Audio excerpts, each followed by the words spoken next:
Hey guys, welcome back to my channel.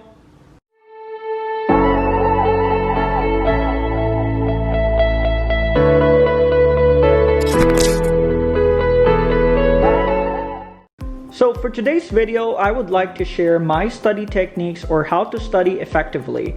I got started with this YouTube channel and Instagram account because of the CPA exam. So last year, I created an account where I showed how I studied. And because I passed, it clearly worked for me. And so I am confident to share them with you guys. Let me just start by saying that we each have our own learning style. And so maybe not all of what I will share today will work for you. Or maybe everything will. But I am pretty sure that you will learn a thing or two. So let me just say that I was not one of the smart students in high school. I didn't really feel the need to study hard because I spent most of my time with my friends. But when I was in college, I started taking it seriously. I wanted to make sure that I would get a decent job after graduation, so I studied really hard.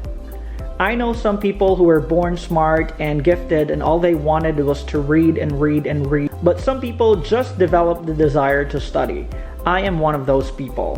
When I was studying for the CPA exam, that's probably when I realized how much I enjoyed studying. So I want to share 4 things that will help you study effectively. Number 1, make sure that you have the right tools. Tools is probably not the right word, but for the sake of this video, tools are the things that you use to study.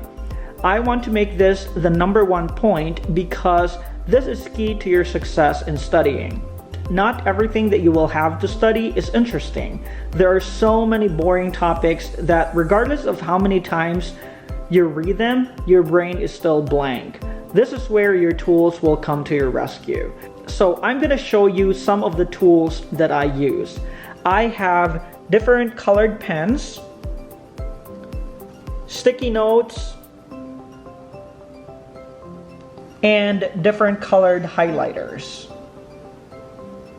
So how do these tools help me in my studies? Well, simple. They keep me entertained. And when I am entertained, I get more studying done. When you are studying for something that you're not interested in, it's so hard to focus. You'll start thinking that you're just wasting your time and that you'd rather do something more fun.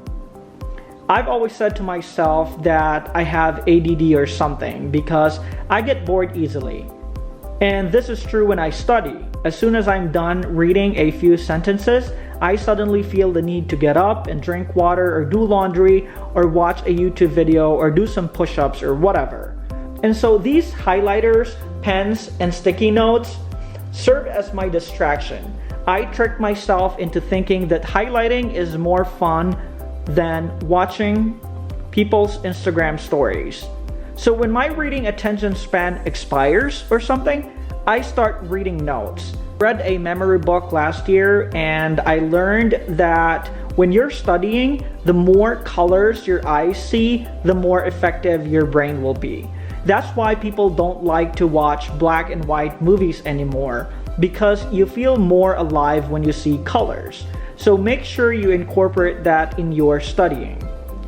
Use multiple colored highlighters and create a pattern. So for me, I use this red or pink one to highlight the main topic, and then I use this blue one for subtopic. And because I like the yellow color and I want to use and see it more often, I use it for specific topics. So like I mentioned earlier, I get bored easily. So what do I do when I get bored highlighting? This is a good question, and if you're like me, you're probably gonna struggle with this too. So here's what I did. I'll give you the CPA exams as an example. There are 4 exams that I studied for, and for each section, I had a different study approach. So when I studied for audit, I used these highlighters. I also used these colored pens to write my notes.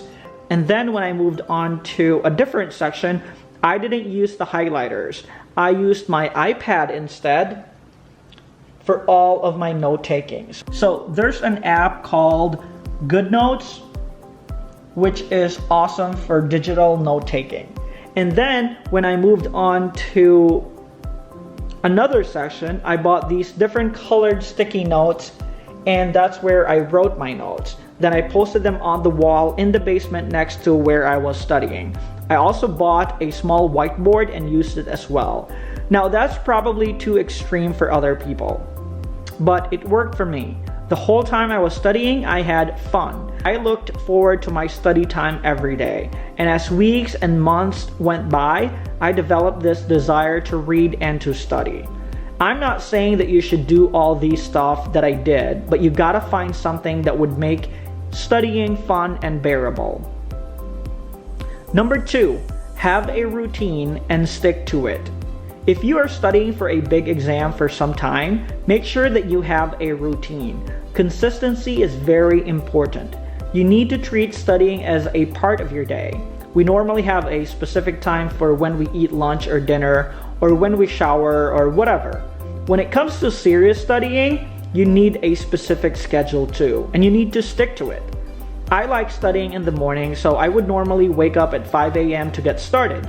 I know it's too early for some people, and others prefer studying at night. But always remember to set aside a specific time for your studying, and when that time comes, drop whatever it is you're doing and study. Do it until it becomes a habit, until your body knows it's time to sit down and grind. If you have to drink a gallon of coffee to keep you awake, then do it. I'm not a big coffee drinker myself, but when I do need to stay focused, I take these Brainzyme vitamins. I'll leave the link in the description down below so you can check it out yourself. But it's basically a brain food supplement which is 100% plant-based. And for those of you asking if it really works, my answer is yes. It really does work. I was taking this when I studied for the CPA exam, and now that I'm studying for the LSAT. But don't just take my word for it. Go to their website and read people's reviews and stuff. There are also other brands out there that you can try. Or maybe you just want to stick with your coffee. So speaking of routine, keep in mind that not everything will go as planned. Unexpected things could happen that could delay your schedule. So when you feel like you're falling behind or overwhelmed, understand that it's normal. Give yourself the time it needs to ease back into it, and you don't have to rush into it. Just take it easy until you're back in the game again, which leads me to point number 3. Number 3, don't be too hard on yourself. I mentioned earlier that we each have our own learning style and our own pace. Some people are just inherently smart and can understand whatever topic pretty fast.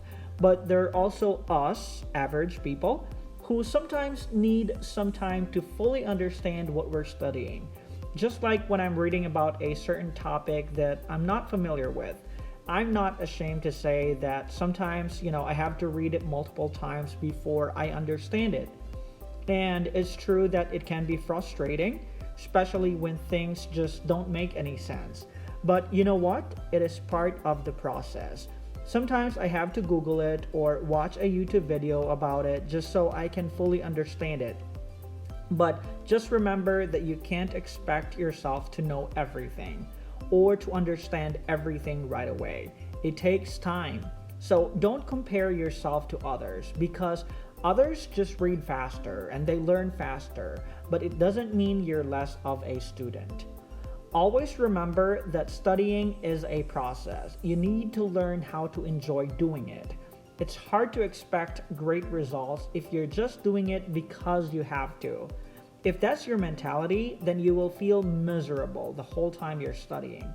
So instead of hating it, learn to embrace it. I know it's easier said than done, but trust me, it's not impossible.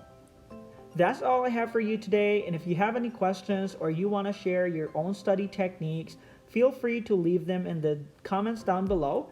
And I hope you find this video helpful. If you do, please consider giving it a thumbs up and subscribing to my channel. Thank you and God bless.